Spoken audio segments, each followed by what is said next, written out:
Hi, everyone. It's Terry Tomoff. It is day 22. It's September 22nd of Childhood Cancer Awareness Month. And as you see, I have a guest today. Her name is Sue Inches, and she hails from North Yarmouth, uh, Maine, and loves the water and loves kayaking. And she's just a phenomenal person. I met her through the WIC programs, and we write together too. And she's also a writer. She's an environmental activist. She's an author. She has a book out there, and she's a public speaker. And she's going to be a great guest today. And really, it's on a sad note, but she's going to reveal a lot of interesting tidbits about being a bereaved sibling of a child, her brother, who passed away when he was 4.5. Sue was 2.5 in 1957. There wasn't much going on at that point to help grieving families, but Sue has some strategies and how it changed her family dynamic. Sue, please take us there.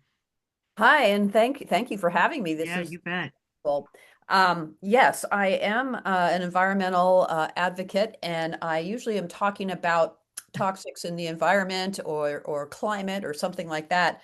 Yeah, But I was really happy when Terry asked me to talk about a cancer journey that happened a really long time ago. yeah, And so the story was that I had an older brother, Sandy, who had leukemia as a child, and this was in the 1950s, yeah, and he died in 1957 right. from that disease.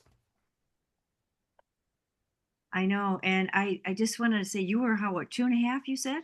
I was 2.5 years old. Yep. Yeah, And so my experience was mostly emotional. yeah, Um, so I don't have so many specific right, memories, but right. just this overall feeling. And what the feeling was is of tremendous fear in Yeah, my family because, Sandy became sick and died quite quickly. I think he probably was maybe 6 or 8 months from diagnosis to death. And so, that what happened was, my mother in particular, losing a child has to be one of the most difficult things that can happen to a person. And she exactly. became very fearful.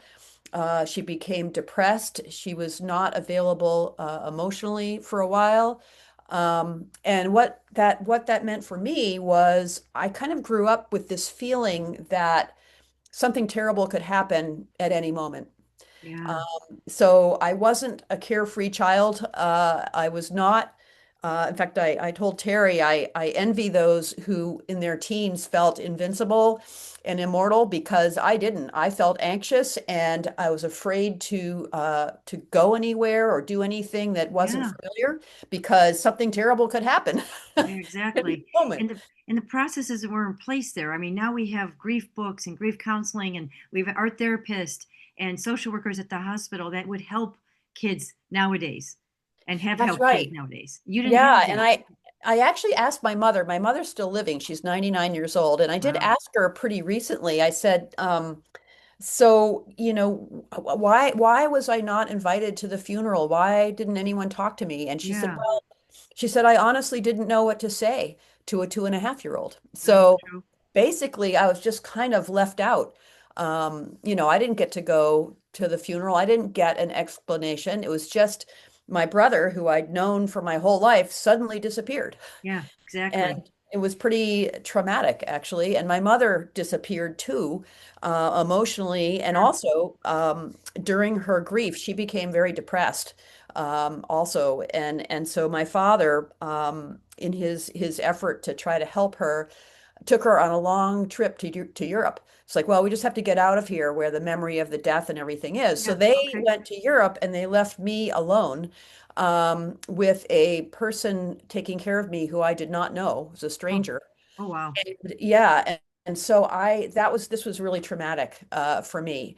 So, Um, and the story is that when they returned that I would not let my mother out of my sight for months. believe That that. basically if she left the house, I'd be screaming and crying. So yeah, it was all well intentioned, but there was not the understanding that children have feelings and are totally present and Yeah, need to be dealt with. yeah, yeah. And happy to say that now there are, like here in Maine, there's a Center for Grieving Children. Oh, that's wonderful.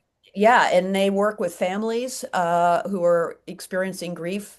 in a very positive way. And, they've been around Yeah. for, I don't know, 25 years now and doing really good work. So But things Sue, have really, I was yeah, gonna say, despite all that and all the fear that you lived and everything, you have a stellar career. You have gone on to be educated well beyond probably anybody ever thought that. And that is like the beauty coming out of that, all that fear, but you turn it into something positive for yourself. And I couldn't be more happy for you.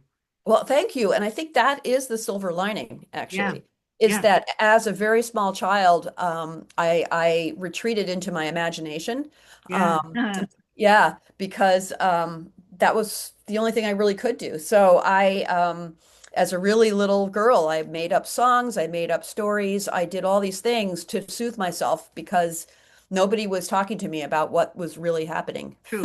And if you Yeah, see from her Zoom call, you could see she's probably a huge reader. I know she's a I, huge reader I and am all a those huge books back there. So reading that's saved good. me. So Yeah. one last thing to wrap it up and everything, we talked a little bit briefly before we got on the Zoom call here, is how people come forward or not. And we live in this social media empire right now, so we Right. can hear. I mean, your neighbor sneezes and somebody's blogging about it or texting, whatever.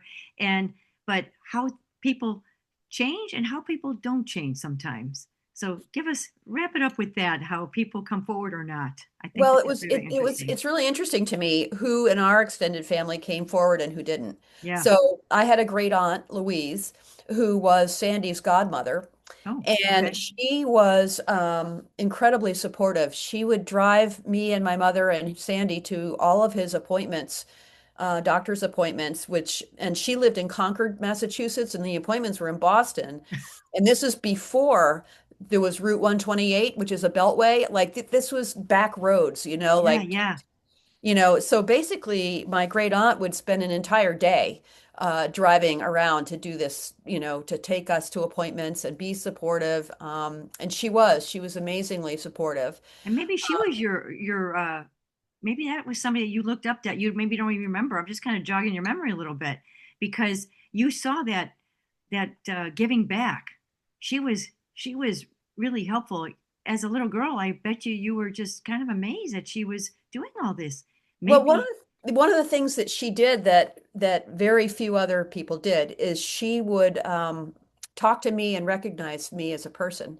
And I'll never forget, she gave me a doll yeah, during this period, and I just like cherished this. I just hung on to this doll because few other people were really talking to me. She would kneel down at my level and talk to me as a person, as if there I you were a go. person. And back in the 1950s, a lot of the thinking was that children really aren't people. They're just I kind of like dogs. They're like, things. They're not, She was ahead of her time. She was ahead of her time. she was. She's a very bright woman, very well educated, and saw that I was a child that needed attention, and she gave me that. So, absolutely, yeah, she was great. And my father too is very much like that.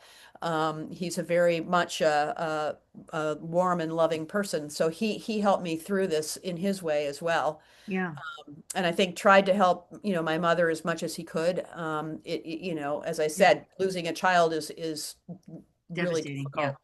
Yeah.